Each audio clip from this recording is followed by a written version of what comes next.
Good evening. Middle of the first week back for this new year. Welcome to the show. My name is Stuart Davis. I'm a flawed man of God. I'm a deacon at a small church just outside of Richmond, Virginia. I'm not a pastor, not a biblical scholar, and I haven't been to seminary. I'm not trying to get you to join my church or donate to any special cause. What I'm here to do is talk about God, talk about Jesus, talk about the Holy Spirit, talk about the Bible, talk about Christianity, talk about a wide variety of topics in the world at large and how they relate to Christianity, how they might be perceived or interpreted, viewpoints as expressed by me. I've been a Christian my entire life, 40 years, non denominational Protestant. I don't subscribe to any particular doctrine or denomination, just in the word every day, trying to do better. So, if you are somebody who is interested in learning more about Christianity, learning more about Jesus, if there's a little part in the back of your mind that's nagging you and wondering if there's more to your existence than just this life on this earth, welcome to the show. Hopefully, I can bring you some answers or some positive impact on and exposure to Christianity. It's not a dour, drab cult where people go to church and learn to read laws and look down on other people and be very judgmental.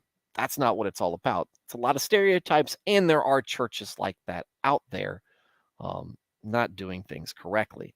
What you'll find is the community in a good church is one that is um, adhering to Scripture, and people are looking out for each other's well-being and holding each other accountable as well, putting together a good sermon, getting a message, and learning more about our faith and how to do it better. How do I know this? I'm part of a good church. I don't advertise it a lot, but I do enjoy where I go to church. It has been a very great thing that happened to me and has helped me immensely. Coming and you're talking to somebody who has been in a toxic church environment and has walked away from church because it is for the church I was going to was very similar to what I've described earlier about as a church that's not getting it right. If you are already a Christian and you just enjoy Christian conversation and discussions, welcome as well. Love having you. We run this very similar to a Wednesday night study group or a Sunday school.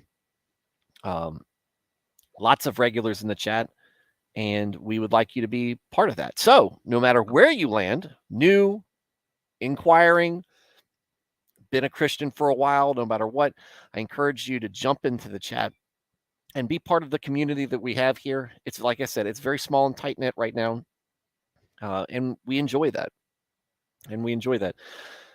But we're always looking for more folks. The whole point of Christianity is get as many people in heaven as possible, right? We want everybody to be and everybody to accept Christ as their Lord and Savior. And this is a microcosm of that. Be active. That's my encouragement. If you want to be a wallflower, that's fine too. Listen, hopefully you get something out of this, something that's positive, and that would make me happy that I'm doing something right, that I'm doing something that's bringing you a fulfilling message and being worth your time. So without further ado, the chat is quiet tonight. MR, welcome first in the chat, only in the chat right now. We've been very busy. It's been a very active chat since Christmas, basically, which has been great. It was a little quiet, and I expect it to be around the holidays.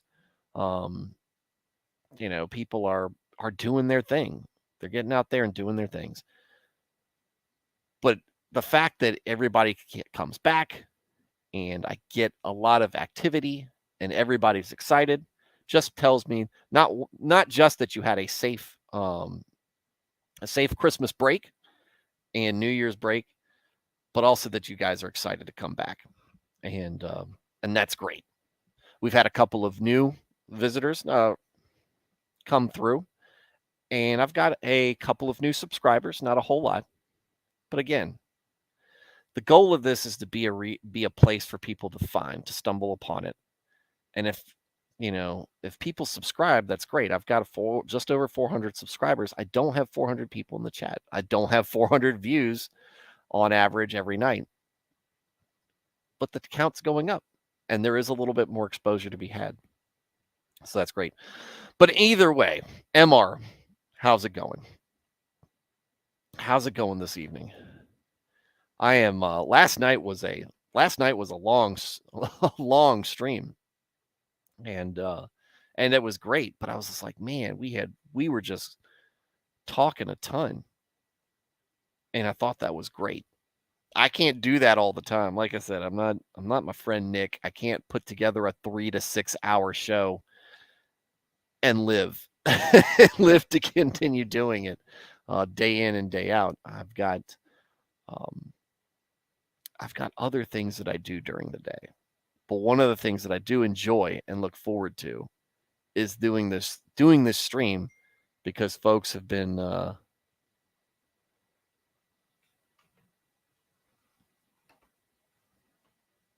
hang on one second.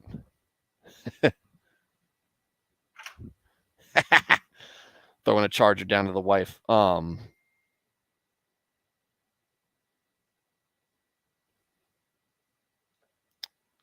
me pause for a second.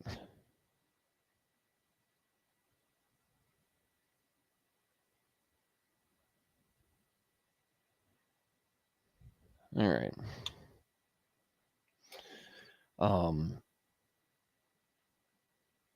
I don't know where I left, but it's been a long stream. So maybe we'll do a short one tonight. No, my wife needed a C charger, and I still have the bag up here from the electronics bag that we took up to Philadelphia, and I still had one of the phone chargers, so I just tossed it down to her. Blaine, welcome to the show. Glad you're here. Like, I was just talking about how we've had an active chat, and now things are kind of mellow tonight, kind of quiet, which is fine. I'm not the best presenter. I'm not. One of the things, Blaine, I actually think that you do a very good job at is your camera presence. Very positive, very upbeat. Good delivery. I like it. And there we have it. So let's get into tonight's readings without much in the way of break.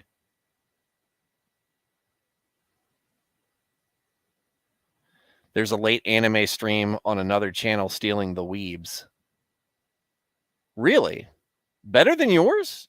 I mean, look. Hang on a second. Your channel's pretty good. Oh, thanks. Been on stage. It's been years of stage presence practice. I mean, I did forensics, debate, and all that stuff, so I'm not shy on front of camera. Oh, you mean? Oh, you mean right now? So that's where Nico is. How dare he? You know that's where Nico is. What are they streaming about? Also, it can't be that late because you're on Pacific time. This is what, 8 o'clock in the morning for you?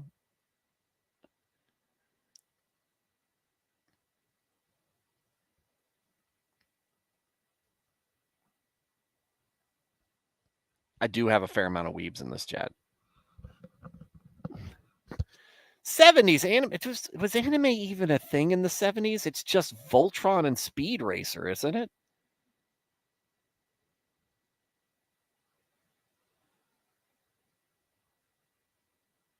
Anime Guys After Dark? Anime Guy After Dark. 8 o'clock's not. I mean, it's after dark, but that's usually not the after dark. I thought that was supposed to happen after 10 p.m.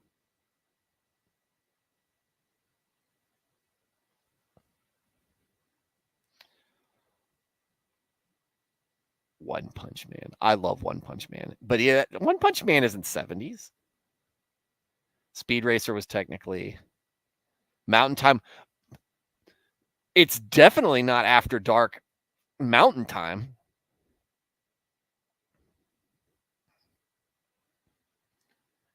Look,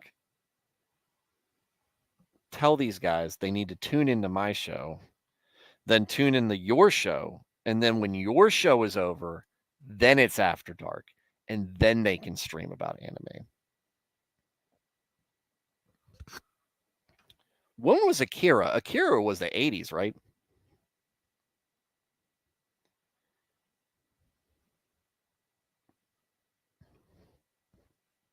This is Friday night conversation. This all goes, and this is all, look, and this is Gundam, yeah, original Gundam, yeah. I mean, original Gundam's late 70s, yeah. Lupin, Galaxy Express 999, I don't know. Space Pirate, Captain Harlock, I don't know that one. Late 80s, okay. Tried to get my wife to watch Akira was. There are parts of Akira that's awesome, and there's other parts of Akira that are kind of boring. It's a very interesting movie. Today feels like a Friday. Friday's coming.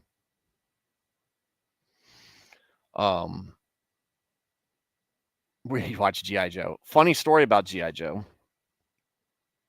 So, my parents, let's start off with me. I used to watch Voltron, Transformers, G.I. Joe, He-Man, Thundercats, Silverhawks. Good stuff. Lots of guns.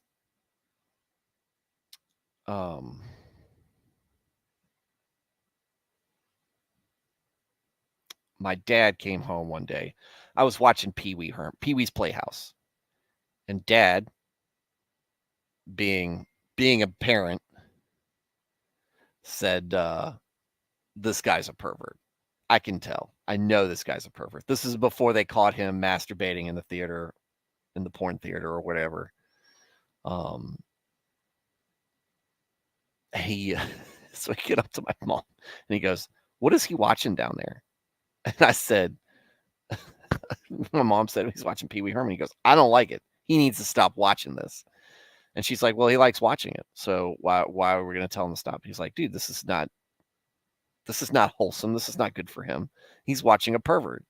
And my mom says, "Well, I don't like that he's watching G.I. Joe and Transformers and they've got guns and they shoot at each other. And I don't think that's great." And so they compromised as they had this argument. And the compromise was I wasn't allowed to watch any of it. So no more G.I. Joe, no more Transformers, no more Voltron. He-Man was on the way out, I think. Somehow, and this was the next year, Teenage Mutant Ninja Turtles comes out, and I'm allowed to watch that. And not only am I allowed to watch it, my dad, when I was in second grade, it's the greatest Christmas ever. It's a box, and at the time, it felt like it was this and this big. They bought me every single Ninja Turtle type Ninja Turtle that was available for sale at that point, except for April O'Neil. They couldn't find April O'Neil, and they didn't particularly think that mattered so much because who cared, right? What was I going to do with April O'Neil? She didn't fight, and that's all I did with them. That was there was the two best Christmases I had gift wise was that year, and then the year I got the year I was in fifth grade. I think it was my fifth grade year. My dad got us a trampoline, and he put it together that night. He put it together after we went to bed Christmas Eve and put it together in the snow. It was a snowy night. And in the morning, we walked out, and there it was at the very end of the driveway, which we have my parents' house, big parking lot style driveway around the back of the house. So it was, somehow they got through there, but I wasn't allowed to watch hardly anyone. So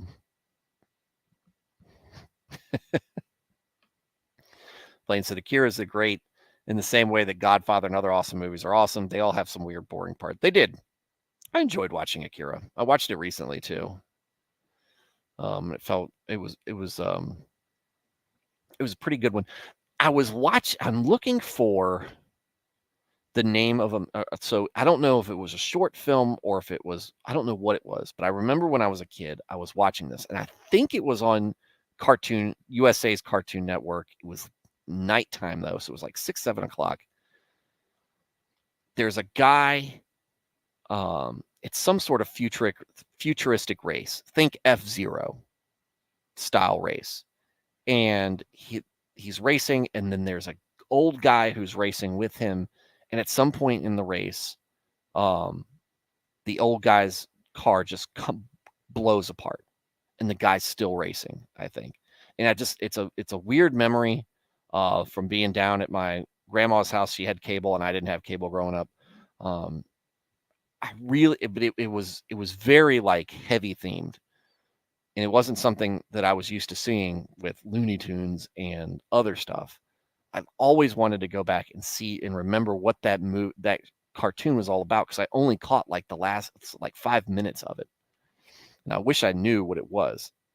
I don't think it was heavy metal, and it wasn't. It was animated, but it didn't look like it was like Akira style animation. And this is like before Cartoon Network had its own television, or it had its own channel. Cartoon Network was still part of USA. I'm not going on Reddit for anything, MR. I'm not. I'd rather never find out than go on Reddit and ask. I'm so anti-Reddit. I'd love to know what it was though. Because I can't remember what it was. And I've tried Google searching it, and I just can't find anything. Everything goes back to Speed Racer.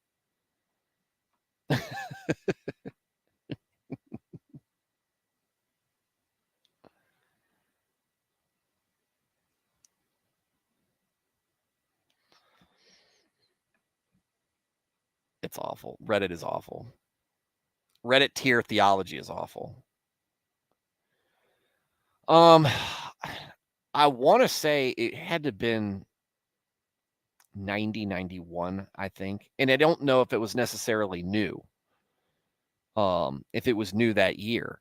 It was just something they had on there. And it might not have been part of Cartoon Network, or the Cartoon Network, because USA, that was like USA's Saturday morning cartoon show, or evening cartoon lineup for kids. They had the train or whatnot. I just remember seeing it. It wasn't that late at night. And I remember seeing it, and like I said, guys racing around, futuristic style race. There's an old guy. He's like a ghost almost, and his car just comes apart, and he's just like part of it. And I don't know. It's a weird memory, but it's always one that stayed with me. And I was like, man, I really like to catch that whole show, short film, whatever. So, Blaine, is it on the tip of your tongue?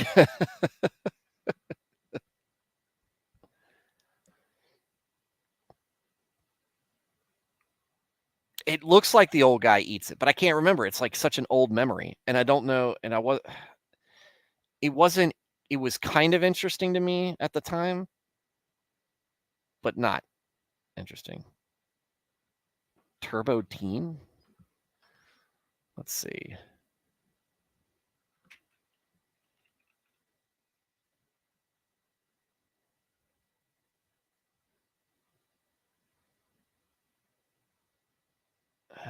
I think this is a short film.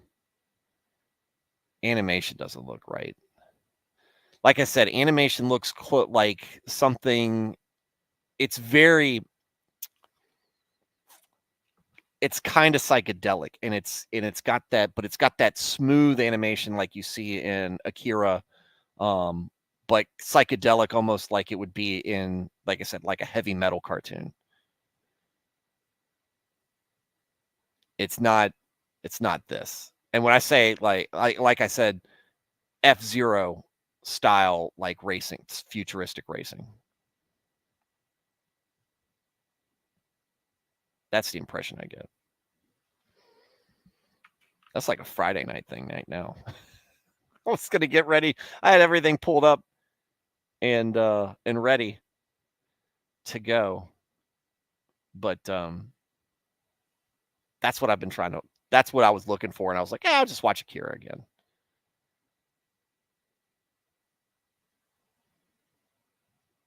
It's Friday in your heart. I wish it was actually Friday. We'll talk about food trucks, Blaine, on Friday. How about that? All right, let's get into it. All right. So where did we leave off? Well, we left off. We're following Solomon now. We're in the beginning of Kings. Kings is 22 chapters. So we're well into beginning, moving towards the middle, obviously. And we're talking about Solomon entering his reign. And then last night we talked about Solomon doing something many of us probably wouldn't. Something very kind of selfless. To me, with Solomon, he shows incredible responsibility, and the importance of responsibility and a desire to obey God. And God comes to him in a dream. And again, dreams are where, in my opinion, dreams are a place where we're most vulnerable, right? And he asks, Solomon,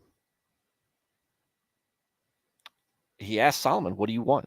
I will fulfill your desire. What do you want? And Solomon goes, you've blessed my father incredibly. And as a result, I'm very blessed. But I have this responsibility to lead your people, lead your chosen tribe with this great mission that you have that we don't really know about. Grant me the wisdom, the discerning heart to do what is right by your people. And that's a proud papa moment for God. He goes, you could have asked for anything. You could have asked for immortality. You could have asked for power. You could have asked for riches. You could have asked for fame and all and to crush the skulls of your enemies. But instead you asked for wisdom. So I'm going to give you this wisdom. And I'm also going to give you other things that you didn't ask for.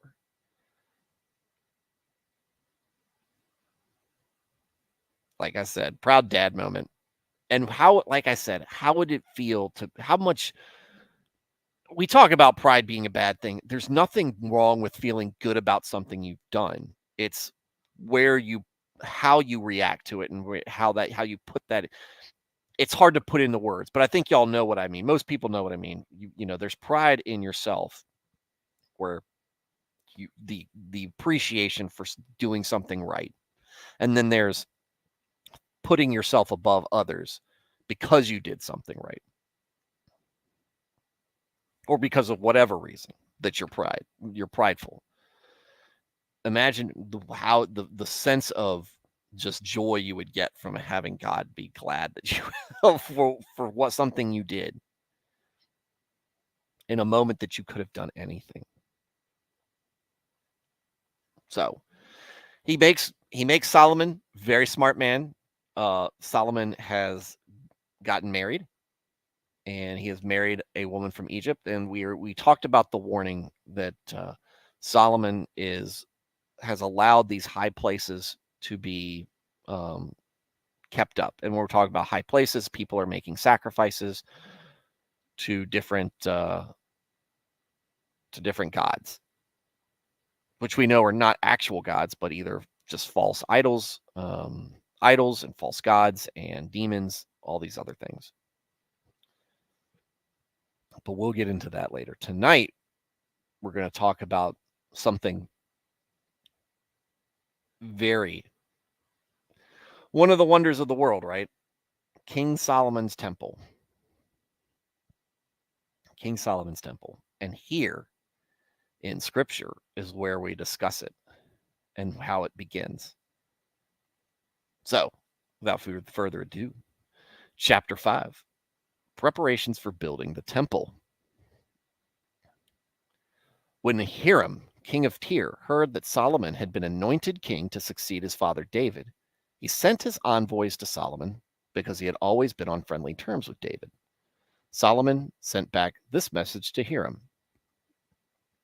You know that because of the wars waged against my father David from all sides, he could not build a temple for the name of the Lord his God until the Lord put his enemies under his feet.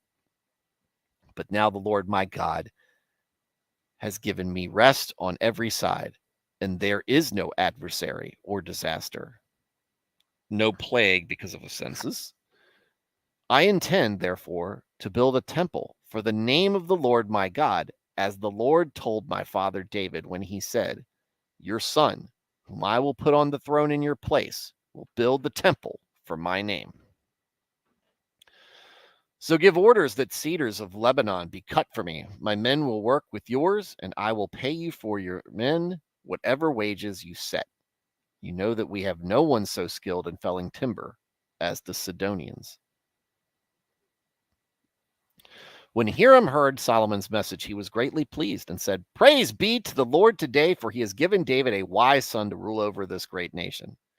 I don't know how much he meant that. I mean, he was probably certainly happy because, again, they're allies. They're allies. But we don't see them being servants of the Lord or worshiping the Lord. They are still a pagan religion, and maybe he's just happy he's going to get paid for it. Maybe he's happy that they're still at peace. Whatever. But for whatever reason, he says praise to the Lord. I always wonder how much these guys believe in God. Not Solomon and the Israelites. Sometimes the Israelites are questionable, but the Canaanites and some of these other places like Tyre. So Hiram sent word to Solomon. I have received the message you sent me and will do all you want in providing the cedar and juniper logs. My men will haul them down from Lebanon to the Mediterranean Sea, and I will float them as rafts by sea to the place you specify. There, I will separate them, and you can take them away. And you are to grant my wish by providing food for my royal household. Okay, so putting some terms in himself.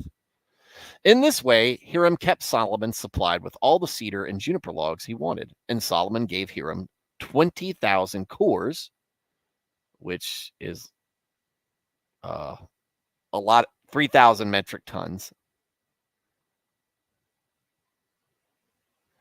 of wheat as food for his household, in addition to 20,000 baths of pressed olive oil.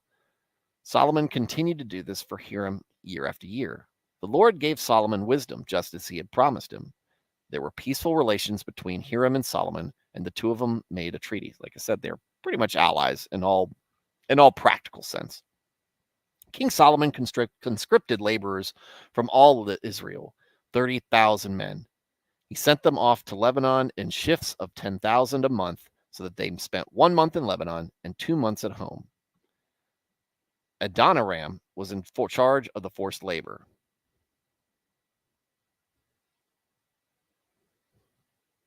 So is this slave labor? It's forced labor.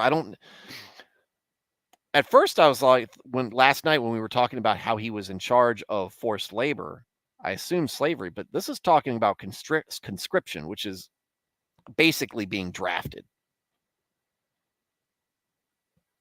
I don't know what it is in this context. So Solomon had 70,000 carriers and 80,000 stonecutters in the hills, as well as 3,300 foremen who supervised the project and directed the workers.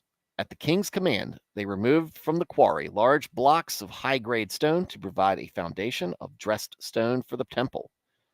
The craftsmen of Solomon and Hiram and workers from Byblos cut and prepared the timber and stone for the building of the temple. So now we've got a jobs project going on. We've got a societal project. We've got a project intended to honor God. This is one that has long been planned out and desired by King David, who is now dead, but his son Solomon desperately wants to provide it for God, for the Lord, as a thing of honor, right? This is something that God said when David said he wanted to build him a temple, and God said, look, I don't need one. I'm going to give you let me build for you, but I will allow your kid to do it for me.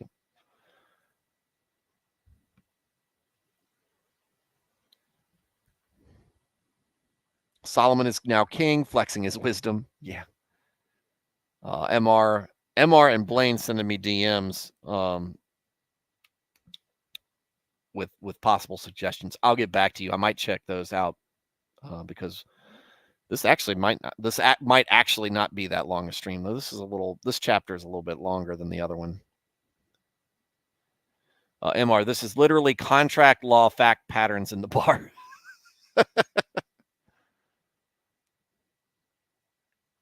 Oh, just anime, nothing for this stream. Man, we'll see.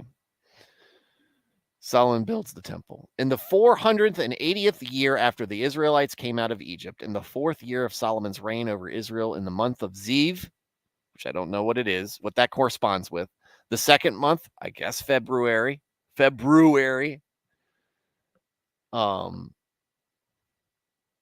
don't know how the calendar lands up, the Hebrew calendar lands up. He began to build the temple of the Lord. Normally Nernath is here, but I think he does Wednesday night groups at his church. Normally he comes in here and helps me out. The temple that King Solomon built for the Lord was 60 cubits long, 20 wide, and 30 high. Go to our annotations down here. That is about 90 feet long, 30 feet wide, 45 feet high, and about, then they go into communist measurements. That doesn't belong on this website at all.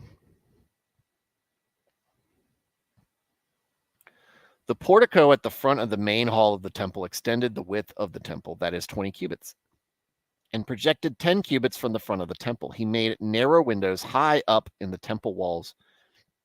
Against the walls of the main hall and inner sanctuary, he built a structure around the building in which there were side rooms. The lowest floor was 5 cubits wide, the middle floor 6 cubits, and the third floor 7. He made offset ledges around the outside of the temple so that nothing would be inserted into the temple walls.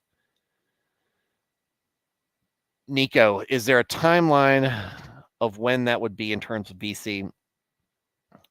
It's hard to envision this now because we're as the book is reckoning time, they're talking about since Exodus started. But that doesn't tell us where that is in terms of BC. Now there are resources out there. Somebody actually was advertising that they had a biblical timeline.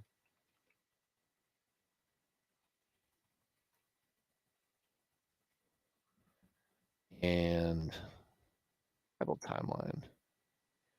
So let's see if I can look.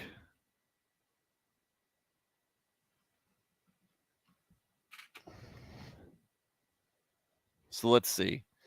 This is from Bible Hub.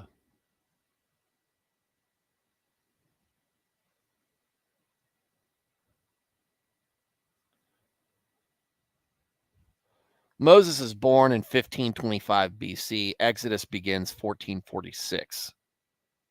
Okay. So let's go down to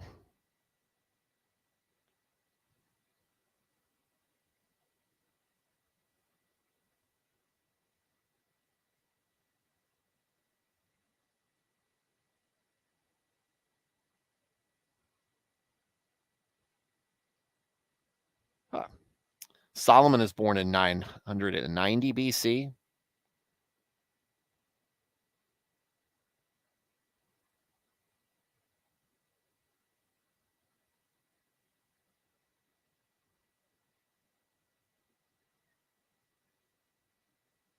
Ah, 967 BC is what they're saying. The building of Solomon's temple, 967, 966 BC. There you go. Chapters 5 and it's saying here 1 Kings 5 and 1 Kings 6, 967 to 966. Nico said, I'm still thinking about forced labor to work on the temple. Is that what God want in his name? Seems like that would be Solomon, beyond Solomon only, maybe. All right, so here's the interesting thing.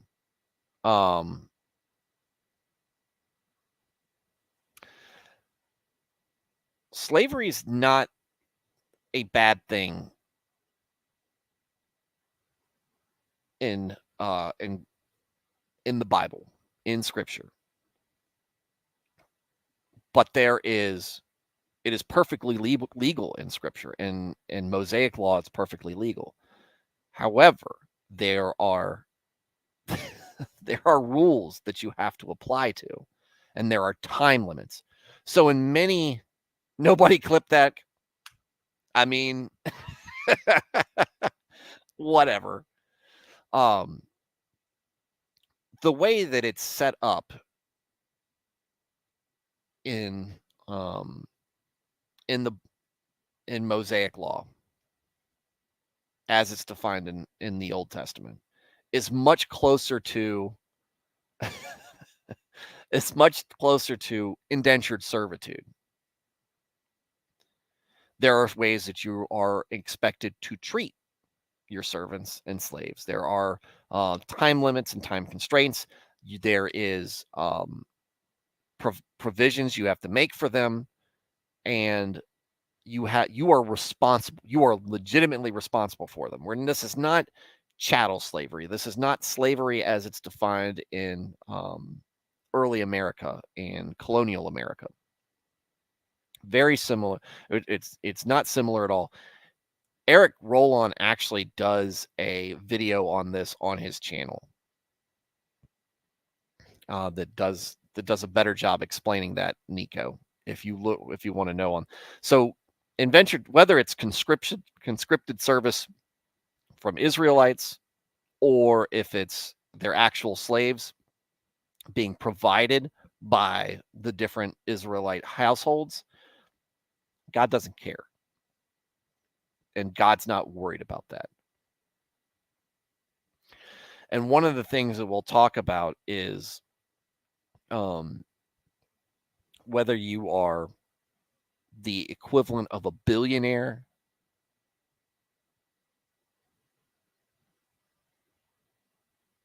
or the equivalent of a billionaire or a slave. God has expectations of you, right?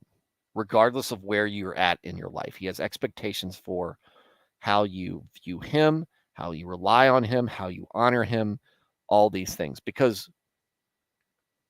we're all created in his image. We're all created with the same expectations. However, our station in life is different for all of us. I'm different from all of you guys.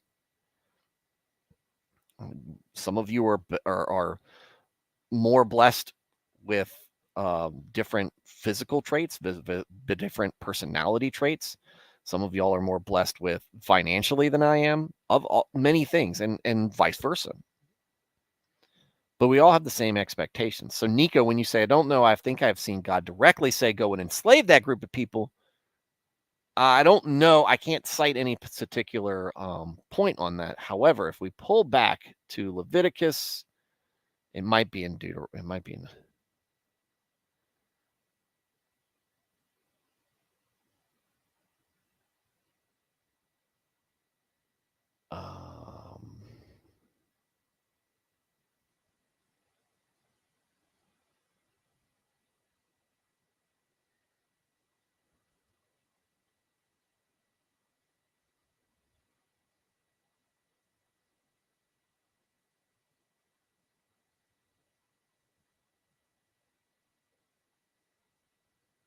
Hang on.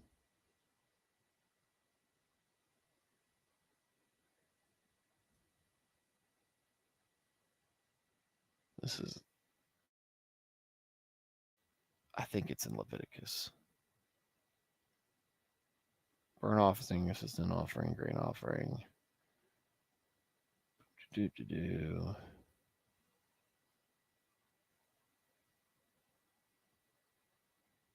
Maybe it's under various laws. Hang on.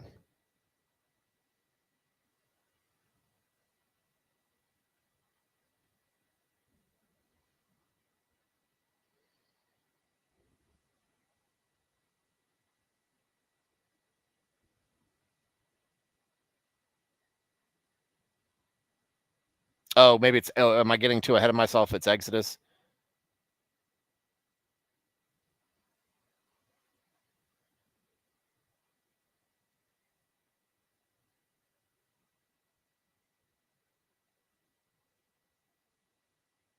Social responsibility.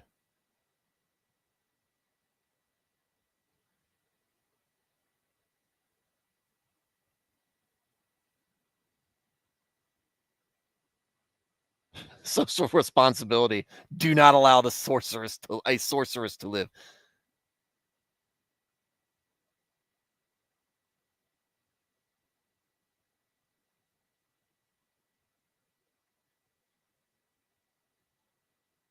Hebrew servants. What are you talking about? 21. Okay. Yeah.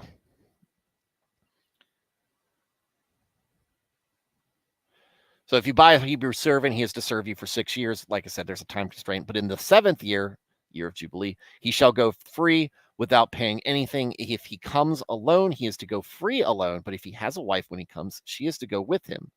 If his master gives him a wife and she bears him sons or daughters, the woman and her children shall belong to her master, and only the man shall go free. But if the servant declares, I love my master and my wife and children and do not want to go free, then his master must take him before the judges. He shall take him to the door or the doorpost and pierce his ear with an awl. Then he will be servant for life. But again, this is you're kind of you're not as you're a servant/slave. You're also a ward of the master. He is there to your responsibility to him. If a man sells his daughter as a servant, she must not go free as male servants do. If she does not please the master who has selected her for himself, he must let her be redeemed. He has no right to sell her to foreigners because he has broken faith with her. If he selects her for his son, he must grant her the rights of a daughter. If he marries another woman, he must not deprive the first one of her food, clothing, and marital rights. If he does not provide her with these things, she is to go free without any payment of money. And there's other places where it goes into that. Yes, it's the equivalent of burn the witch, stone the witch, all this other stuff. Yeah. Leviticus 25. Okay. Thanks, Google. Godless heathens. Oh, yeah, the year of Jubilee. I was thinking that it might be in there. If you sell any land to any of the people, no.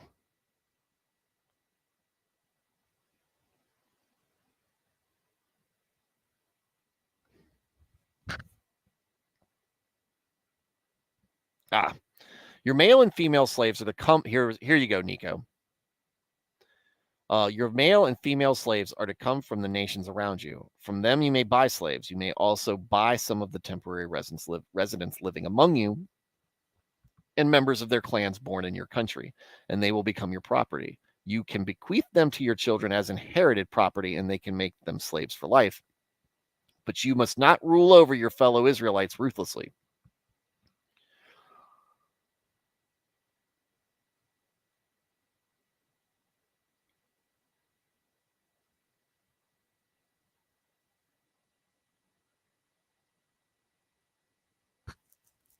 They are not to be treated as they are to be treated as workers hired from year to year. You must see to it that those for whom they owe service do not rule over them ruthlessly. So it's really like you don't mistreat these people, right?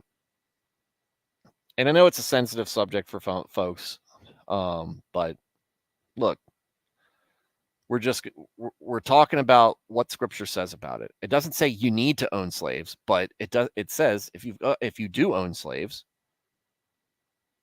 this is how they are to be treated, and there has to be a path for redemption for them, and you have to treat them this way. You can't just own them and beat the snot out of them and treat them however you want and kill them at will. That's not what it's about. And so much, and we forget, because so often when we discuss slavery, everybody jumps to chattel slavery. Everybody jumps to what they've seen, in history books about the most recent bit of slavery that America has committed, or has been a part of. They don't understand what slavery and servitude was in the Middle East in very different contexts. So, yeah, I can see this as their primitive form of employment and something like rules for companies. Right, because this is pre-industrial revolution. There's still artisans, and there aren't you don't have a 9 to 5 job. You don't have a 5-day work week. You have a 6-day work week. The 7th day you do have a day off, right? God says you need a day off every week. And you need to there's times where you need rest. Just as I rested, you must rest as well. He understands. But this is before assembly lines and factories and all this other stuff. People are specialists, and some people are laborers.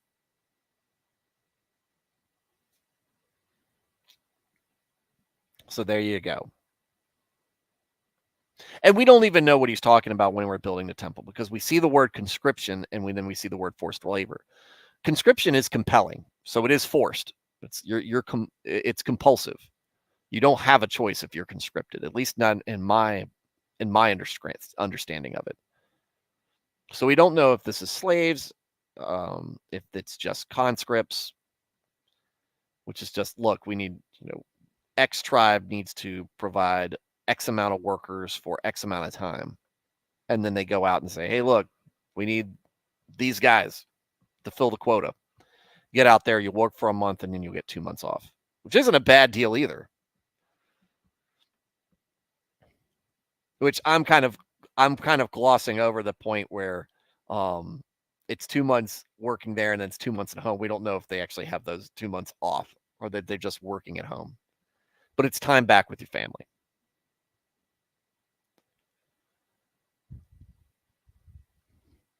In the building the temple, only blocks dressed at the quarry were used, and no hammer, chisel, or any other iron tool was heard at the temple site while it was being built.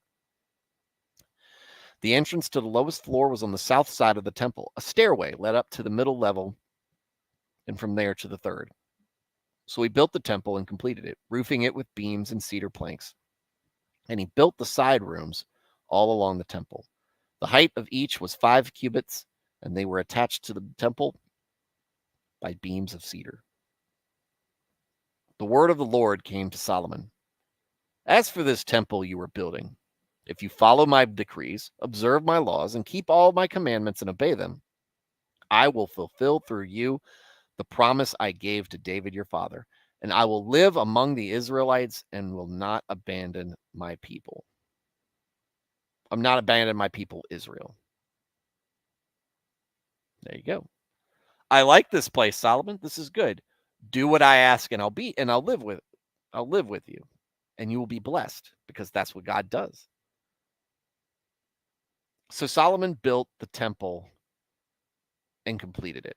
He lined its interior walls with cedar boards, paneling them from the floor of the temple to the ceiling, and covered the floor of the temple with planks of juniper. I'm getting when I visualize this, I visualize a temple on the outside, but kind of a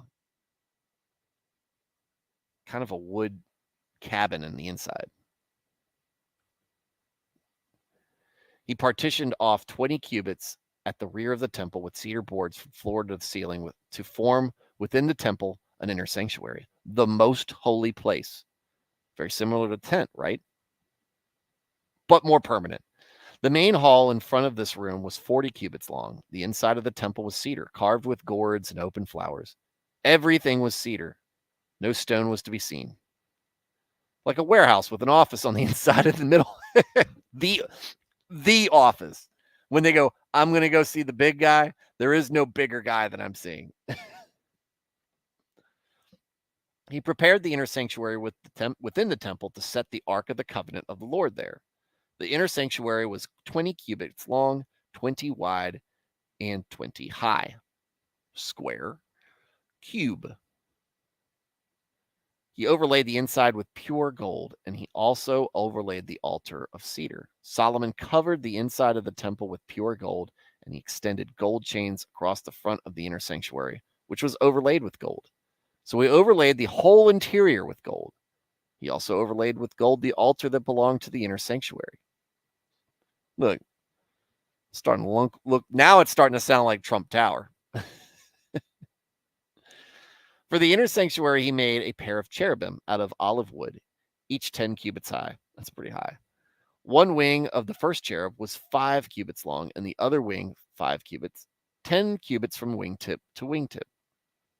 The second cherub was also measured 10 cubits, for the two cherubim were identical in size and shape. The height of each cherub was 10 cubits. He placed the cherubim inside the innermost room of the temple with their wings spread out. The wing of one cherub touched one wall, while the wing of the other touched the other wall, and their wings touched each other in the middle of the room. Oh, because 10 plus 10 equals 20. Doing some math here in the Bible. On the walls all around the temple, in both the inner and outer rooms, he carved cherubim, palm trees, and open flowers. He also covered the floors of both the inner and outer rooms of the temple with gold. For the entrance to the inner sanctuary, he made doors out of olive wood that were 1/5 of the width of the sanctuary. And on the 2 olive wood doors, he carved cherubim, palm trees, and open flowers, and overlaid the cherubim and palm trees with hammered gold. In the same way, for the entrance to the main hall, he made door frames out of olive wood that were 1/4 of the width of the hall. He also made 2 doors out of juniper wood, each having 2 leaves that turned into sockets. He carved cherubim, palm trees, and open flowers on them, and overlaid them with gold hammered evenly over the carvings. And he built the inner courtyard of 3 courses of dressed stone and 1 course of trimmed cedar beams. The foundation of the temple of the Lord was laid in the 4th year, in the month of Ziv. In the 11th year, in the month of Bul, the 8th month, the temple was finished in all its detail according to its specifications. He had spent 7 years building it. Love it. 7 years. Let's see if we can get somebody to give a accurate image of Solomon's temple.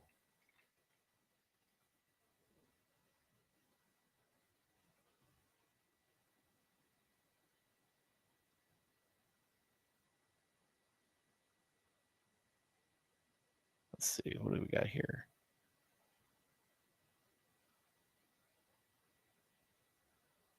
See a lot of stone.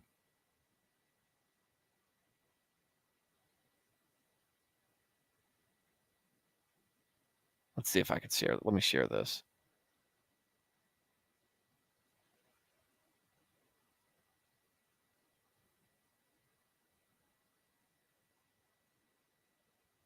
Because you hear about all the wood carvings, wood this, wood that. You don't get the sense for the amount of masonry that goes in on this.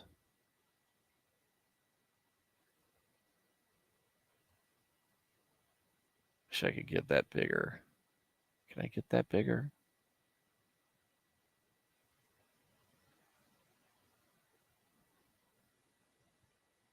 I can't make it bigger. All right, Blaine, take it easy. Let's see if I can find a better picture or a more detailed picture.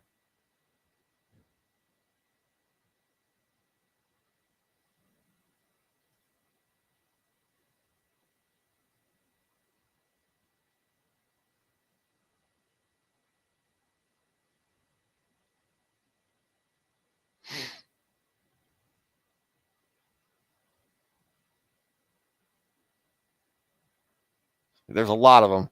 If you Google search, something along the lines of what does King Solomon's temple look like?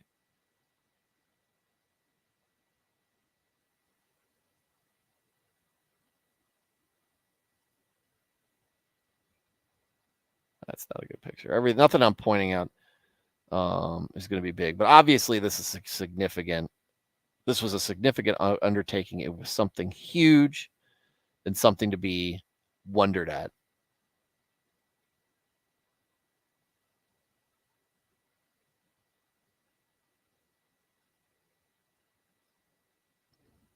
This one might give a little bit. This one's not as detailed. This is more of a 3D rendering.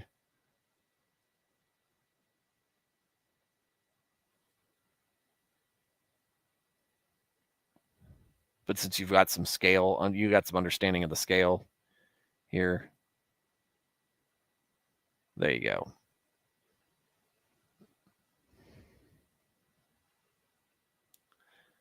Very similar. I love this part down here.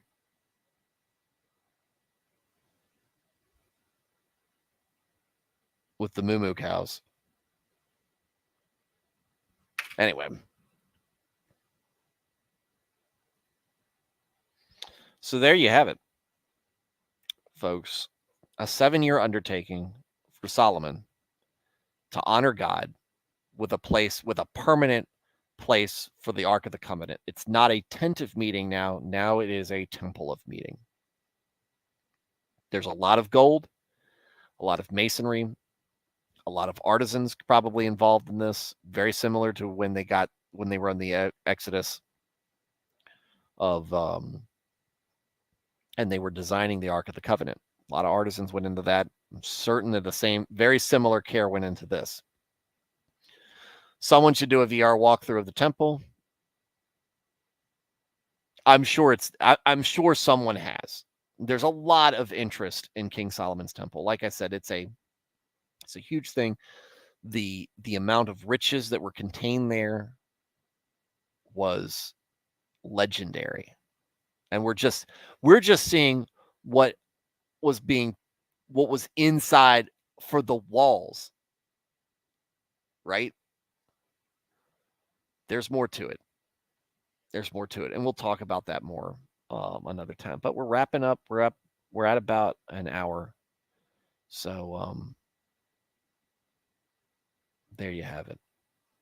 We're going to wrap up tonight because there's not a whole lot to get into this other than, look, Solomon and David, really the guy who thought of this, believed that God needed a place of honor, an established place of honor, and that the tent was just not doing it. And God says, I don't need it. I'm fine. But I appreciate the offer and so I'll let you do it. But there you go.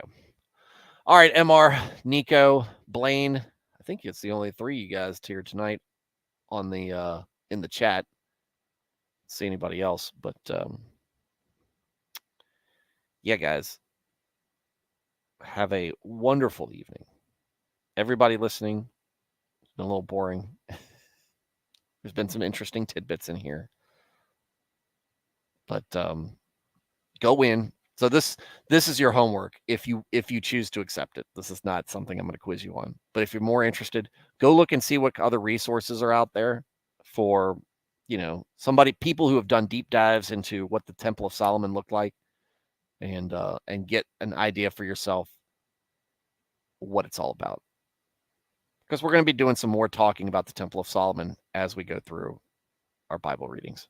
And with that said, everybody, should be streaming tomorrow night. That's my expectations. But everybody, you guys have a very good night. And as always, God bless.